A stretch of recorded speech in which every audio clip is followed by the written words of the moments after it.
नमस्कार, मैं हूं अंकुर और आप देख रहे हैं सत्यहिंदी.com। आइए एक नजर डालते हैं अब तक की सुर्खियों पर। महाराष्ट्र में जारी सियासी उथापुथल के बीच महाराष्ट्र बीजेपी प्रमुख चंद्रकांत पाटिल ने दावा किया है कि राज्य सरकार के 2 और मंत्रियों को 15 दिनों के भीतर इस्तीफा देना होगा।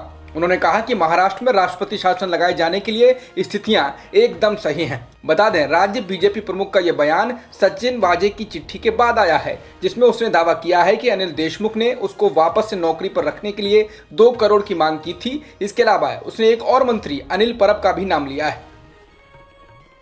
महाराष्ट्र की महाविकास आघाड़ी सरकार और पूर्व गृह मंत्री अनिल देशमुख ने बॉम्बे हाईकोर्ट के फैसले को सुप्रीम कोर्ट में चुनौती दी थी, लेकिन सुप्रीम कोर्ट ने गुरुवार को दोनों की याचिका को खारिज कर दिया है। जस्टिस कौल ने अनिल देशमुख का पक्ष रख रहे वरिष्ठ अधिवक्ता कपिल सिब्बल से कहा, वह तुम्हारा दुश्मन नहीं था जिसने तुम पर यह आरोप लगाए हैं, बल्कि ये आरोप उस शख्स ने लगाए हैं जो आपका दायां हाथ था। मामले में दोनों के खिलाफ जांच होनी चाहिए। अदालत ने कहा, इस मामले में महाराष्ट्र के बड़े अधिकारी भी शामिल हैं। बता दें, बॉम्बे हाईकोर्ट ने अपने फैसले में जांच एजेंसी सीबीआई से कहा था कि वह मुंबई के पूर्व पुलिस कमिश्नर परमवीर सिंह द्वारा अनिल देशमुख पर लगाए गए आरोपों की 15 दिन के भीतर जांच करे। देश में कथित तौर पर कोरोना वैक्सीन के कम पड़ने के आरोपों प्रत्यारोपों के बीच महाराष्ट्र ने कहा है कि मुंबई में 26 टीकाकरण केंद्र बंद करने पड़े हैं। इसमें से 23 केंद्र नवी मुंबई क्षेत्र में हैं। उसने कहा है कि राज्य सरकार केंद्र से कोरोना के टीके की खेप का इंतजार कर रही है। इससे पहले महाराष्ट्र के पुणे, सतारा और पनवेल क्षेत्र में कोरोना वैक्सीन कम पड़ने की वजह से टीकाकरण केंद्रों को बंद किए जाने की रिपोर्टें आई हैं।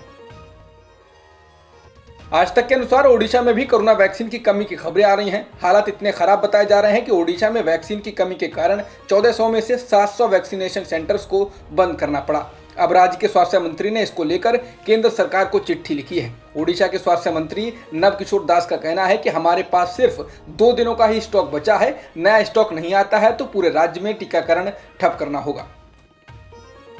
देश की राजधानी दिल्ली से सटे गाजियाबाद में भी निजी अस्पतालों में वैक्सीन की कमी पड़ गई है। एनडीटीवी के मुताबिक यूपी के गाजियाबाद में निजी अस्पताल वैक्सीन की कमी से जूझ रहे हैं। अस्पतालों में सोमवार से वैक्सीनेशन नहीं हो रहा है। शहर के कई अस्पतालों में इस बात का स्पष्ट जवाब नहीं है कि अगला स्टॉक कब आएगा।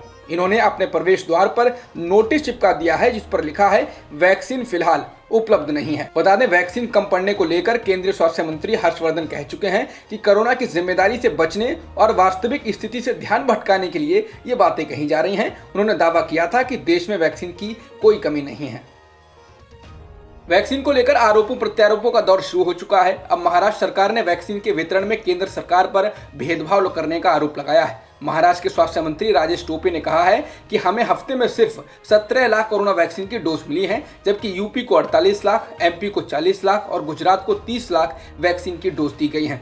उन्होंने कहा कि हम कोरोना से सबसे अधिक प्रभावित हैं, फिर भी कम डोज दी जा रही हैं। टोपे ने कहा कि मैंने केंद्र के भेदभाव के बारे में केंद्रीय स्वास्थ्य मंत्री डॉक्टर हर्षवर्धन से बात की है।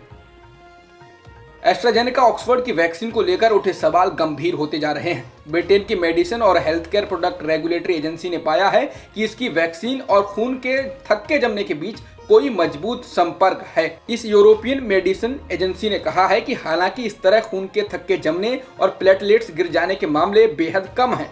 इस एजेंसी ने 22 मार्च के बाद आए ऐसे 86 मामलों को देखा है और इनमें से 18 ऐसे मामले थे जहां पर लोगों की मौत हो गई। 4 अप्रैल तक ब्रिटेन और यूरोप में खून के थक्के जमने के 222 मामले सामने आए थे। इसके बाद ब्रिटेन ने फैसला किया कि वह इस वैक्सीन को युवाओं वयस्कों को नहीं लगाएगा। कोरोना वायरस के कारण लगती पाबंदियों के बीच एक बार फिर प्रवासी मजदूरों पर संकट आन पड़ा है। वो एक बार फिर से घरों की ओर रुख करने को मजबूर हो गए हैं। दिल्ली के आनंद विहार से मजदूरों का जाना शुरू हो चुका है। इसके अलावा मुंबई से भी प्रवासी मजदूर घरों की ओर जाना शुरू हो चुके हैं। वो कोरोना से अधिक लॉकडाउन और रोजी रोटी जाने से डरे हुए हैं। इंडियन एक्सप्रेस की रिपोर्ट के अनुसार मुंबई से मजदूरों ने टिकट बुक करा लिए हैं और कई दिनों तक ट्रेन बुक हो चुकी हैं। बढ़ते कोरोना संकट के बीच मध्य प्रदेश सरकार ने राज्य के सभी शहरी क्षेत्रों में शुक्रवार, शनिवार, रविवार को शाम 6 बजे से सुबह 6 बजे तक यानी 12 घंटे का लॉकडाउन लगाने का फैसला किया है। इसके अलावा बड़े बड़े शहरों में कंटेनमेंट क्षेत्र भी बनाए जा रहे हैं। इससे पहले छत्तीसगढ़ की राजधानी रायपुर में 9 अप्रैल से 19 अप्रैल तक लॉकडाउन का ऐलान हो चुका है। महाराष्ट्र, दिल्ली, पंजाब जैसे राज्यों में भी पाबंदियां लगाई जा चुकी हैं। हालांकि चुनावी राज्यों में अभी कोरोना के बढ़ने और पाबंदियों की कोई खबर नहीं सुनाई दे रही है। देश में कोरोना संक्रमण के मामलों के बेतहाशा बढ़ने के बीच कई राज्यों में चुनाव प्रचार भी चल रहा है। प्रचार में शामिल सभी राजनीतिक दलों के नेता और कार्यकर्ता वायरस को लेकर बेपरवाह हैं और खुलकर कोरोना प्रोटोकॉल का उल्लंघन कर रहे हैं।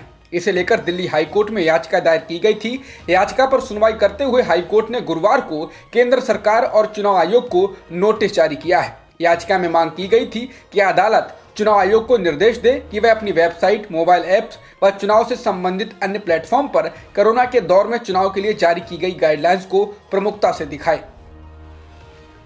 उत्तर प्रदेश के लखनऊ, प्रयागराज और वाराणसी में नाइट कर्फ्यू की घोषणा के बाद अब गाजियाबाद और नोएडा में भी नाइट कर्फ्यू का ऐलान कर दिया गया है। इन शहरों में 17 अप्रैल तक रात 10 बजे से सुबह 5 बजे तक कर्फ्यू लगेगा। इस दौरान सभी स्कूल, कॉलेज और कोचिंग सेंटर बंद करने का आदेश दिया गया है।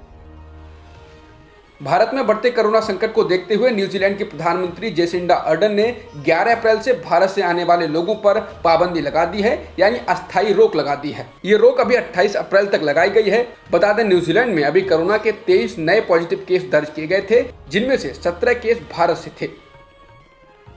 जम्मू में हिरासत में लिए गए रोहिंग्याओं को लेकर सुप्रीम कोर्ट ने कहा है कि उनको निर्धारित प्रक्रिया का पालन किए बिना म्यांमार वापस नहीं भेजा जा सकता है। पीटीआई के मुताबिक सीजे बोबडे की अध्यक्षता वाली पीठ ने जम्मू में हिरासत में लिए गए रोहिंग्या शरणार्थियों को तुरंत रिहा करने और केंद्र को उन्हें वापस भेजने के फैसले से रोकने की याचिका पर सुनवाई करते हुए यह आदेश पारित किया।